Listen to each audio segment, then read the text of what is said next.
কিসের হিকমা? দুর্গা পূজার অনুষ্ঠানে যাওয়ার মধ্যে কোনো হিকমা নাই। দুর্গা পূজায় যাইয়া আল্লাহর শুকর আদায় করার মধ্যে কোনো হিকমা নাই। বা আপনাদের অনুষ্ঠানে আসতে পারছি এই জন্য আল্লাহর শুকরিয়া আদায় করতেছি। বেটা নাদান কোথাকার যায়। তুমি করলে হিকমা হয়, আমি করলে দালালি হয়। তোমার হিকমা অবলম্বন করার জন্য গু খাইতে করলে খেলানি। হিকমা অবলম্বন করার জন্য যদি তোমার গু খাইতে কয়, হিকমা অবলম্বন করার জন্য তোমার যদি বিষ খাইতে কয়, খাইবানি তুমি বিষ, তো তুমি বিষ খাইলে তো মরিই গেলা, তাহলে আর হিকমা করি লাভ হইল কি? উনি করলে হিকমা হয় আর আমি করলে দালালি হয়। উনি করলে কি হয়? হিকমা হয়।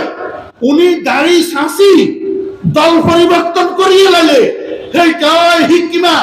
আর আমি যদি একজনের লগে দিনের খাতিরে, মাদ্রাসা মসজিদের খাতিরে একটু সম্পর্ক করি, তো আমার সেইটা হয় দালালি। বেটা এই ইনসাফি কেসে কনে তুই স্লোগান দিলে আরেকজনের নামে, সেটা দালালি হয় না, সেটা হিকমা হয়।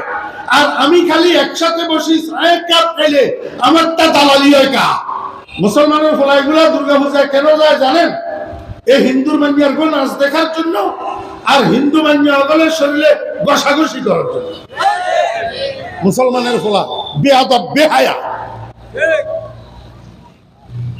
ধর্ম যার যার উৎসব সবার নয়। ও নোয়াখালীবাসী মুসলমানরা, মুসলমানের সন্তানেরা, যদি তুমি কুলাঙ্গার না হইয়া থাকো তাহলে হিন্দুদের দুর্গা পূজায় আবার যাবিবে না। ও মুসলমানেরা, মুসলমানের সন্তানেরা, দুনিয়ার সব বুঝলা, নিজের মূল্য কেন বুঝলা না? দুনিয়ার সব বুঝলা, নিজের জাতিসত্তা বোধ কেন তোমার কাছে আসলো না? ধর্ম যার যার উৎসব সবার না।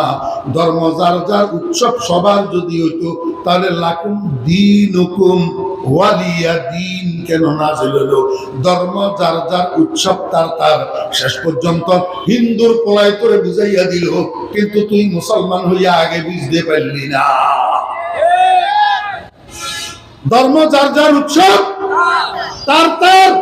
হযরত ওমর ফারুক রাদিয়াল্লাহু আনহু বলছেন, একজন মুসলমান মুওয়াহহিদের জন্য, একত্ববাদী মুসলমানের জন্য কোন মুশরিকের অনুষ্ঠানে যাওয়া জায়েজ নাই, হারাম। মুশরিকের অনুষ্ঠানে যাওয়া কি নাই?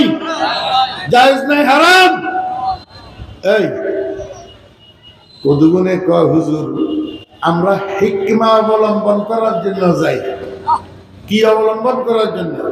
हिकमा हिकमा उमा अपने भी खफा मुझसे है बेगाना बिना खुश, अपने भी खफा मुझसे है बेगाना बिना खुश, मैं ज़हर हलाहल को कभी कहना सका कम। जिगर मुरादाबादी रहमतुल्लाह अलैहि বলেন, এগানা বেগানা সবাই আমার উপরে বেজার, এই জন্য যে আমি বিষের পেয়ালারে মিষ্টির পেয়ালা বলতে পারি না। এখন জমানা হলো বিষের পেয়ালারে মিষ্টির পেয়ালা বলতে পারলে সে ভালো, যে বিষের পেয়ালারে বিষের পেয়ালা বলে সে খারাপ।